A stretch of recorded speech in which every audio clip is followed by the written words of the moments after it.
Hai nakama, One Piece Update Channel balik lagi nih. Pada episode kali ini, admin akan membahas fakta-fakta menarik anime episode ke-949 yang baru saja tayang dari minggu kemarin. Nakama semuanya, admin harap menontonnya sampai habis ya, biar nggak miss infonya. Oke, baiklah, tanpa berlama-lama lagi, langsung kita bahas. Episode ke-949 ini berjudul, Kami Datang Untuk Menang. Teriakan menggelegar Luffy. Sebelum mulainya, admin minta nakama yang mengikuti manga jangan memberi spoiler untuk nakama yang hanya mengikuti animenya. Dan admin harap nakama suka dan menonton video ini sampai habis. Fakta menarik yang pertama, berkumpulnya para tokoh utama pemberontak Udon. Setelah sekian lama terpisah dan terkekang di penjara Udon, Kawamatsu si Kappa akhirnya muncul dan menunjukkan kemampuan berpedangnya yang tentunya bukanlah kaleng-kaleng. Para penghuni penjara Udon akhirnya mengenali orang-orang yang sedang berpose di depan mereka, layaknya Power Ranger. Mulai dari Kikunojo yang mereka sebut Kikunojo si salju abadi. Dan juga di sini nakama sudah tidak boleh berfantasi lagi kalau si Kiku adalah wanita. Karena dengan sangat jelas di subtitlenya tertulis pendekar pedang laki-laki yang paling cantik di negeri Wano. Selanjutnya Raizo si kabut yang ternyata merupakan rival Fukurokuju, pemimpin Oniwa Batsunya Orochi. Wah, apa jadinya ya kalau mereka berdua bertemu dan bertarung. Selanjutnya Kawamatsu si Kappa. Dirinya dikenal sebagai seorang samurai dan pesumo paling perkasa dalam sejarah negeri Wano. Oh iya, sedikit informasi. Si Kawamatsu disebut Yokozuna Kawamatsu. Jadi Yokozuna itu bukanlah nama lengkap dari si Kawamatsu, melainkan julukan untuk seorang petarung sumo. Dan yang terakhir ada Takeyogoro. Para penghuni penjara Udon seperti sangat terkejut mengetahui fakta sebenarnya kalau seorang kakek kecil itu merupakan mantan bos Yakuza yang asli, yang dulu pernah menguasai Wano. Total tokoh utama dalam pemberontakan di Udon ada 6 orang, yaitu Luffy, Chopper, Kiku, Raizo, Kawamatsu, dan Hyogoro.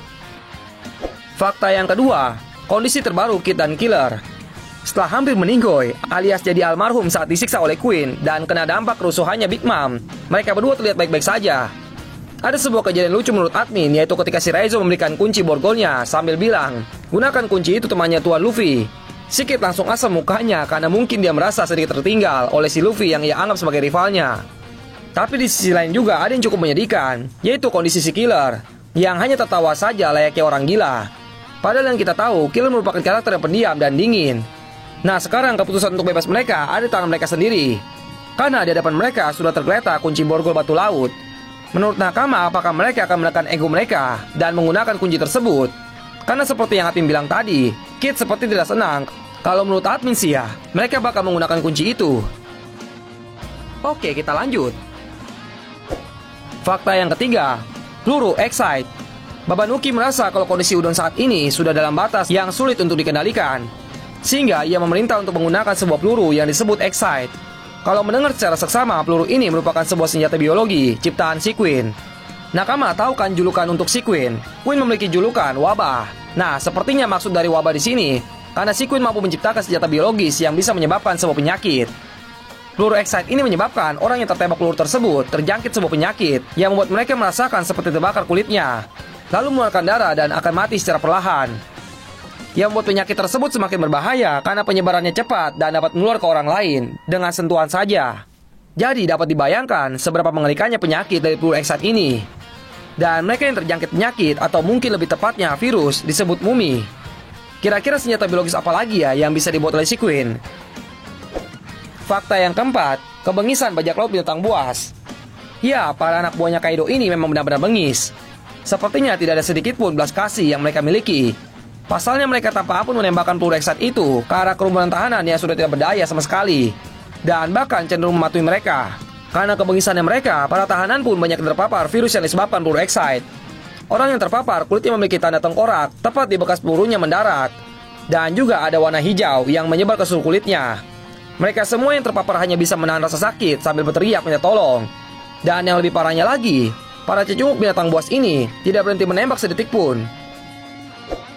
Fakta yang kelima, usaha ekstrim Luffy demi membangkitkan semangat dan mendapatkan kepercayaan para tahanan. Keadaan di Udon semakin kacau balau semenjak Babanuki yang ditunjuk sebagai pemimpin kepala memutuskan untuk menggunakan peluru Excite. Oleh karena itu, mental para tahanan yang mayoritas atau mungkin semuanya ahli pedang atau samurai semakin anjlok saja, apalagi banyak dari mereka terpapar virus itu. Luffy yang sebal melihat aksi para tahanan yang tidak ingin diselamatkan mengambil langkah gila tanpa pikir panjang, memeluk para tahanan yang sedang terpapar dan memang coba menuju ke arah Luffy dan kawan-kawan. Padahal Chopper dan Kiku sudah mencoba mencegah Luffy, Tapi ya Luffy tetaplah Luffy. Kalau ia ingin melakukan sesuatu yang dia anggap benar, pasti akan ia lakukan. Karena aksi gilanya ini, Luffy pun ikut terpapar virus dan membuat semua orang yang ada di situ tercengang karena melihat kegiatan dan kegilaan Luffy. Sambil menahan para zombie, ia coba berbicara dan meyakinkan para suruh tahanan. Menurut admin, ini salah satu aksi terkeren Luffy di Arc Wano. Dikarenakan Luffy menunjukkan tekad kuatnya kalau ia ingin membebaskan negeri Wano dari genggaman tangan Kaido dan Orochi. Hasil dari perbuatannya ini tidaklah sia-sia, karena ekspresi para samurai mulai berubah dan terlihat mulai mempercayai Luffy dan kawan-kawannya. Yang keenam, Luffy yang kembali untuk ujuk kebolehan. Setelah aksi gilanya itu, Luffy masih terus unjuk gigi. Kali ini, ia berhasil menggagalkan serangan berskala besar yang Babanuki. Saat itu Babanuki sudah siap melontarkan seluruh peluru Excite berukuran besar yang tentunya memiliki dampak penyebaran virus lebih luas lagi. Meskipun dirinya sedang menahan sakit akibat sudah terpapar virus dan peluru Excite, Luffy masih mampu menggunakan Kemusou kakinya dengan baik. Dan karena hal itulah ia bisa menggagalkan serangan Babanuki itu. Yap, hasilnya sangat tidak mengecewakan, karena peluru meriam yang akan ditembakkan melalui belalai gajahnya Babanuki gagal ditembakkan dan malah meledak di dalam belalainya karena Luffy mengikat belalainya. Sungguh aksi yang epik dan heroik.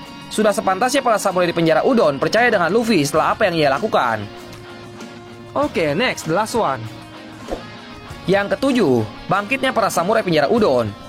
Setelah melihat aksi gila dan mendengar pidato yang mengagumkan dari seorang monkey di Luffy, para samurai negeri Wano yang sudah lama mendekam di penjara Udon mulai mendapatkan jiwa kesatriannya lagi. Mereka sudah mengangkat kepala dan juga senjata mereka dengan tatapan tajam. Mereka langsung menyerbu para cenguk kampret bajak laut binatang buas yang selama ini menindas mereka. Forza negeri Wano. Oke, segitu saja episode fakta menarik kali ini. Admin tidak sabar menunggu episode selanjutnya. Semoga Chopper bisa menyembuhkan Luffy dan para tahanan yang terjangkit virus. Karena di endingnya, terlihat Chopper sedang meramu sesuatu. Satu lagi yang buat penasaran, kenapa si Momo berdiri dan para samurai terlihat menangis? Terima kasih kepada semuanya yang sudah menonton video ini sampai selesai. Subscribe jika belum subscribe. Share jika mau teman-teman kalian ikut nonton di channel admin. Jangan lupa untuk like dan share video-video yang ada di One Piece Update Channel, agar channel ini bisa terus berkembang. Jika kalian memiliki komentar menarik tentang episode baru ini, silakan tulis di kolom komentar. Arigatou nakama. Terima kasih banyak kepada Eiichiro Oda, sang kreator One Piece.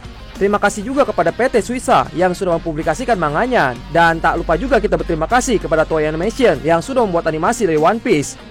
Mari kita dukung mereka semua. Salah satu caranya adalah dengan mendownload aplikasi membaca manga resmi dari PT Suisa. Silakan download Manga Plus di HP kalian agar kalian bisa lebih update tentang manga One Piece. Bagi kalian yang tidak mau repot mencarinya, linknya ada di deskripsi di bawah ini. Dan jangan lupa subscribe, like, dan share video yang ada di One Piece Update Channel agar kita bisa terus semangat upload videonya untuk kalian semua. Sekian dan arigatou nakama.